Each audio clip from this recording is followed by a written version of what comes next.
আমরা গুরুত্ব বিবেচনায় সেই প্রকল্পগুলো বাস্তবায়নে হাত দেব এবং বিগত ফ্যাসিবাদের সময়ে উত্তরবঙ্গের প্রতি যে বৈষম্য হয়েছে, আমি স্পষ্টভাবে বলতে চাই, অন্তর্বর্তীকালীন সরকার সেই বৈষম্য ঘোচাতে এবং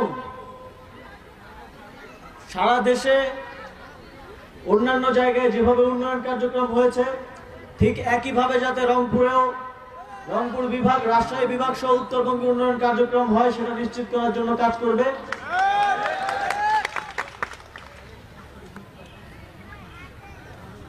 এই অঞ্চল বাংলাদেশের অত্যন্ত উর্বর এবং কৃষি উৎপাদনের ক্ষেত্রে অগ্রগামী একটি অঞ্চল। আমি যে পরিসংখ্যানগুলো দেখছিলাম বিভিন্ন উপজেলায়, এই অঞ্চলের অধিকাংশ জায়গাতেই প্রায় উৎপাদনের 60 থেকে 70% ঊর্ধ্বৃত্ত থাকে, যেটা দিয়ে বাংলাদেশের অন্যান্য অঞ্চলে যেখানে ঘাটতি আছে সেখানকার মানুষ কৃষি পণ্য, খাওয়ার পণ্য পেয়ে থাকে। সেই জায়গা থেকে কৃষি ভিত্তিক শিল্পের বিস্তারে এই অঞ্চলে কাজ করার অনেক সুযোগ আছে। কৃষিভিত্তিক শিল্পের বিকাশে অন্তর্বর্তীকালীন সরকার ইতিমধ্যেই আপনারা জানেন সুগার মিলগুলো চালু করার সিদ্ধান্ত নিয়েছে। টেক্সটাইল মিলগুলো চালু করার বিষয়েও আমি শিল্প উপদেষ্টার সাথে কথা বলবো। শিল্পের বিকাশ ছাড়া অর্থনৈতিক প্রবাহ এবং উন্নয়ন অসম্ভব। সুতরাং উত্তরবঙ্গে যেন শিল্পের বিকাশ করা সম্ভব হয়, উত্তরবঙ্গের যে স্থলবন্দর আছে সেটাকে আরো শক্তিশালীকরণের উদ্দেশ্যে আমি সরকারের সংশ্লিষ্ট মন্ত্রণালয়গুলোর সাথে অবশ্যই আলোচনা করব।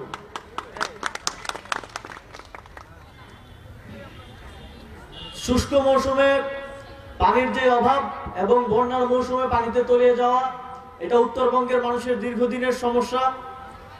এই সমস্যা নিরসনের লক্ষ্যে আপনাদেরকে একটা সুখবর দিতে চাই।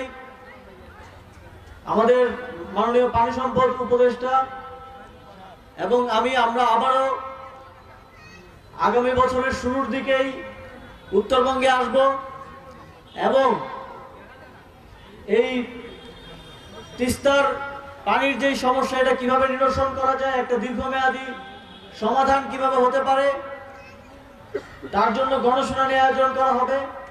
আমরা উত্তরবঙ্গের মানুষের কথা শুনব, তিস্তা নিয়ে আপনাদের সমস্যাগুলো শুনে তার প্রেক্ষিতে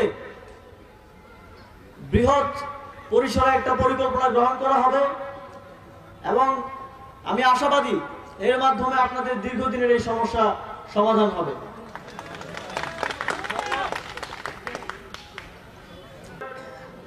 বিপিএল আয়োজন হচ্ছে ঢাকার মিরপুরে, সিলেটে এবং চট্টগ্রামে।